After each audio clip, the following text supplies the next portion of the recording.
Salut à tous, aujourd'hui on va faire un beau petit projet bien intéressant. En fait, j'ai eu une demande spéciale d'Alain. Il voulait que je lui fabrique une pointe de lance de style amérindienne, donc en fer. Donc on s'entend que c'est après la colonisation. Et donc, ici on a une barre de 10,75 par 1/8 d'épais. Et on va se baser sur une pointe de lance qu'on a retrouvée sur internet. La voici. Et donc, on va se baser sur ce design pour nos mesures. Et donc, sans plus attendre, allons-y. Donc, on va venir faire chauffer notre barre. Et ensuite, on va venir essayer de la découper un peu ici. Donc, essayer de faire une petite pointe.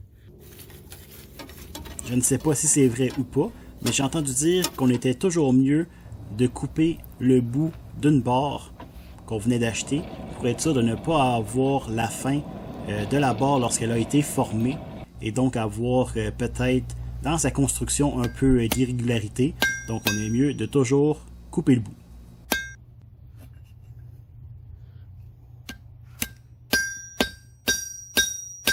Comme vous allez voir, je ne suis pas un expert de la forge, je suis un enthousiaste. Mais c'est en forgeant qu'on devient forgeron.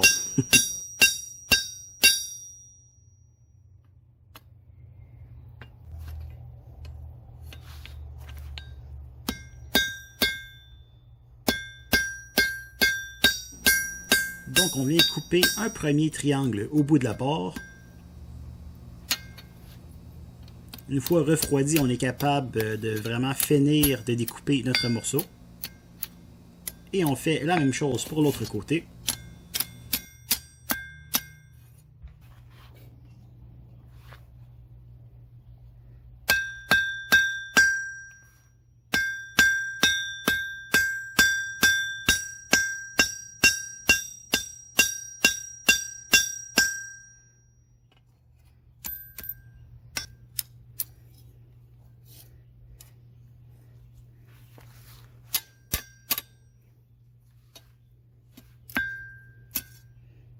Et voici la pointe ainsi découpée.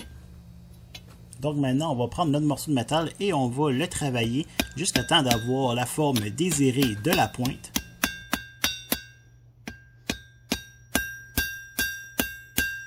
Ici, le plus dur, je dirais que c'est de forger et de contreforger. En fait, lorsqu'on veut aplatir un peu notre pointe, en fait, ça va avoir tendance un peu à twister ou à faire des renflements, où on frappe avec le marteau. Et donc, on veut garder le contrôle du métal et éviter ça le plus possible, donc en forgeant et en contreforgeant tout le long.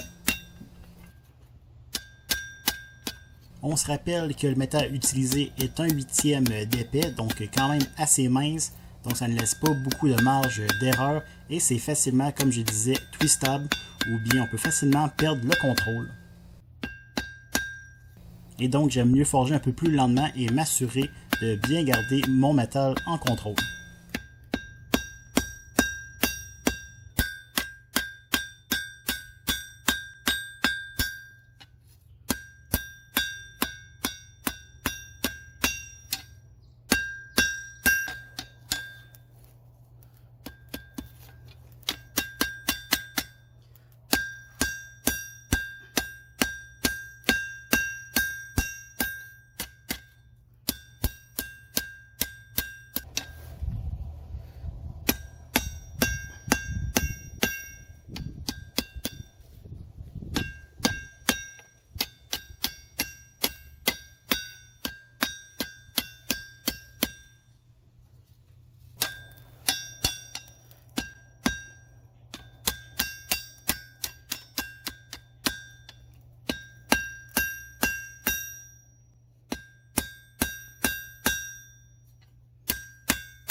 Donc ça s'en vient vraiment bien. On a bien la forme qu'on veut, qu'on espérait avoir. On va ramener le milieu plus égal, mais sinon juste la petite pointe qu'on va décrocher. Et on a à peu près la forme qu'on veut.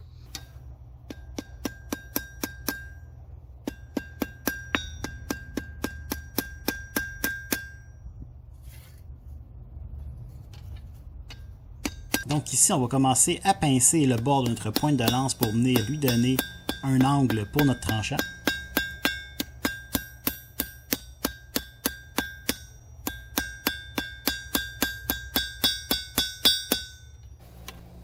Nous allons essayer de garder le plus de matière possible pour avoir une belle pointe résistante, donc bien épaisse. Et on va faire des côtés avec un angle très obtus au final, parce qu'en fait c'est une arme qui perce et non pas une arme qui va couper.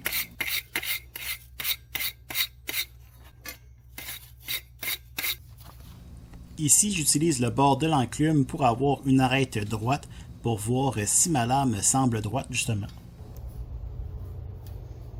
Donc ça m'a l'air super bien. On va venir voir les mesures. Donc si on compare avec notre plan initial, on va voir qu'on est pas mal dedans. Donc ensuite il va falloir faire ici les marques pour venir étirer la soie.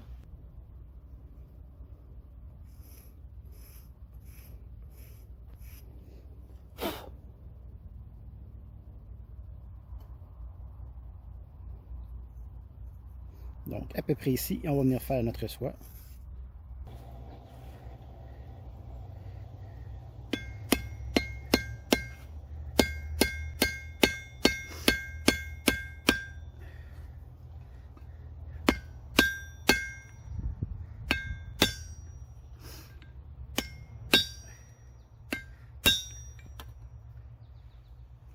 Donc on vient faire une première marque, puis une deuxième.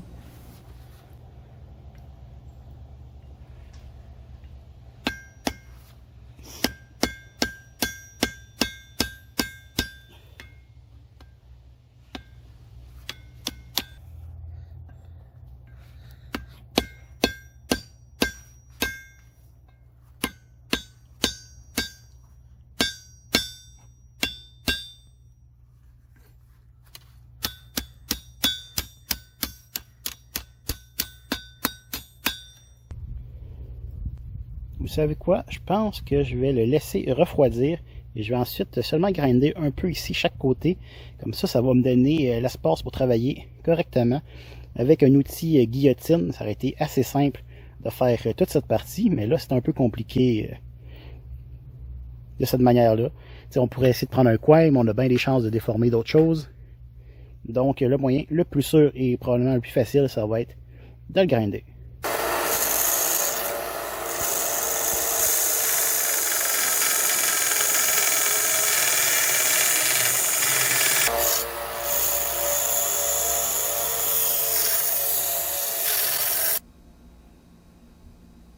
Donc maintenant qu'on s'est fait un peu de place avec la sableuse à courroie, on va pouvoir venir travailler pour créer notre soie plus facilement. Donc on va venir travailler sur le petit enclume parce que les côtés sont vraiment très sharp, sont vraiment très droits. Comme ça.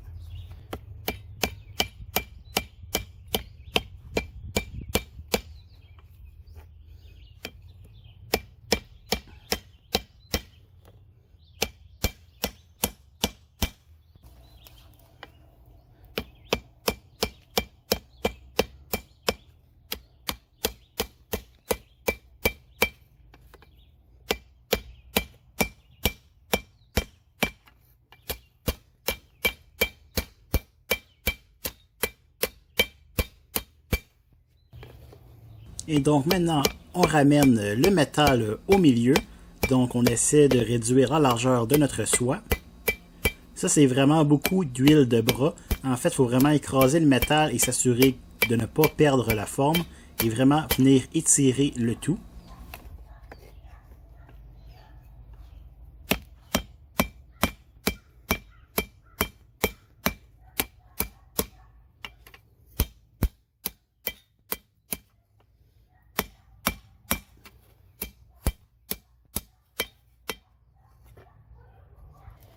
Donc, je vais réduire la taille de la soie tranquillement.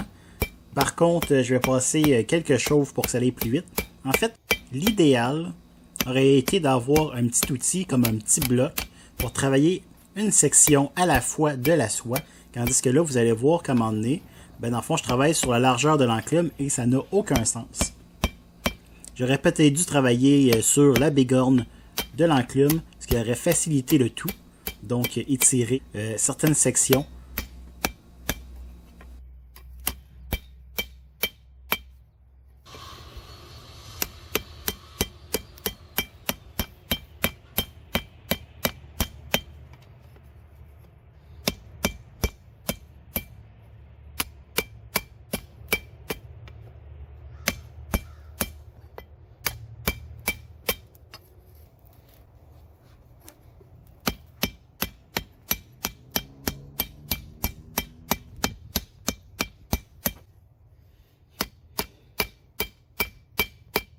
Donc, je pense que c'est assez pour vous le montrer, que c'est possible, mais on va le faire au grinder pour le reste. Donc, on va juste s'assurer que tout soit bien égal et on va le grinder.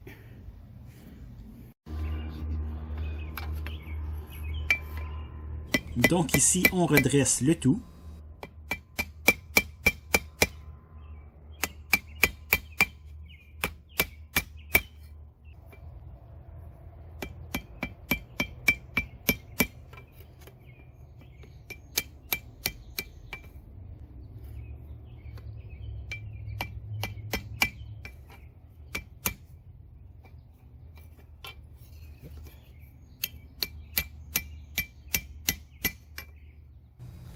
À l'aide du modèle, on va s'assurer qu'on est bien encore conforme au dessin qu'on s'est fait avec les mesures.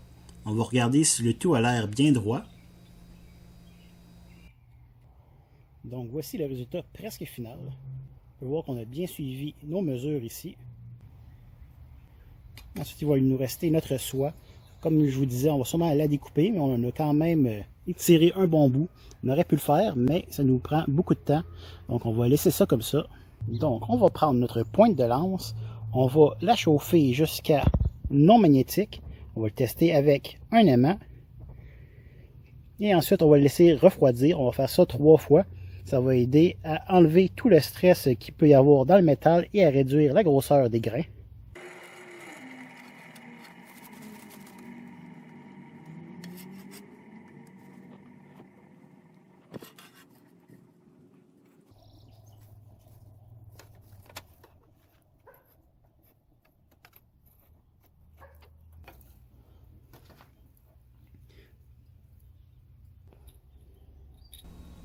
On va ensuite s'assurer que tout est encore bien droit. À l'aide de la sableuse à courroie, on va pouvoir lui donner sa forme finale. Donc la forme de la soie, égaliser les côtés et ensuite faire le profil du tranchant. Même s'il n'y aura pas vraiment de tranchant sur cette pointe de lance.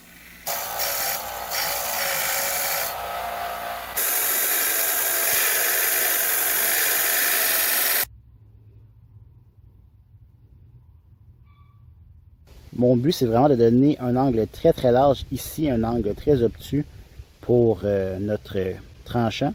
Puisqu'en fait, ça ne sera pas une arme qui va couper, ça va être une arme qui va percer. Donc on n'a pas vraiment besoin d'avoir un tranchant très bon sur les côtés. Et en fait, ici, sur la pointe, on va aussi donner un angle quand même assez grand. Parce qu'encore une fois, le but, c'est de percer quand même pour de la chasse aux animaux. Ça prend quelque chose d'assez solide.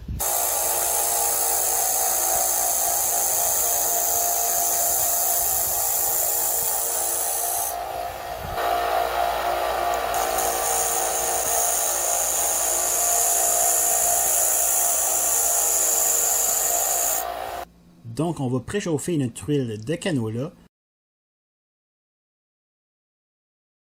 On va ensuite chauffer notre lame jusqu'à non magnétique et ensuite on va la plonger dans notre huile préchauffée.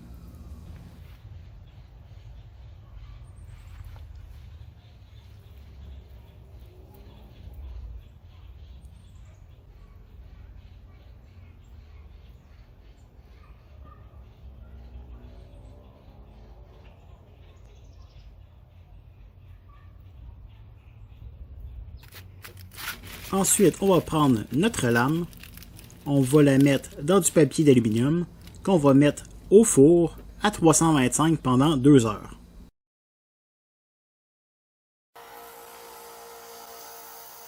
Il ne reste maintenant plus qu'à utiliser la sableuse à courroie pour finir la finition.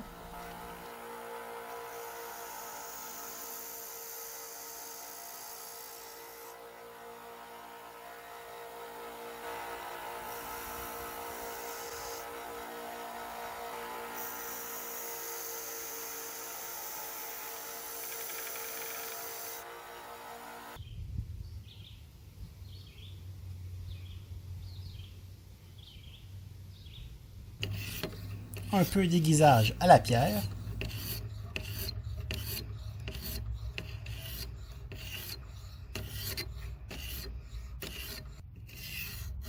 Donc on va essayer de faire un petit test de perçage, rien de compliqué. On a une bouteille de 2 litres remplie d'eau et on a notre pointe de lance et on va seulement essayer de lui donner quelques coups et de voir si notre pointe de lance pénètre bien. On a fait une excellente entaille. On la voit bien, ouais.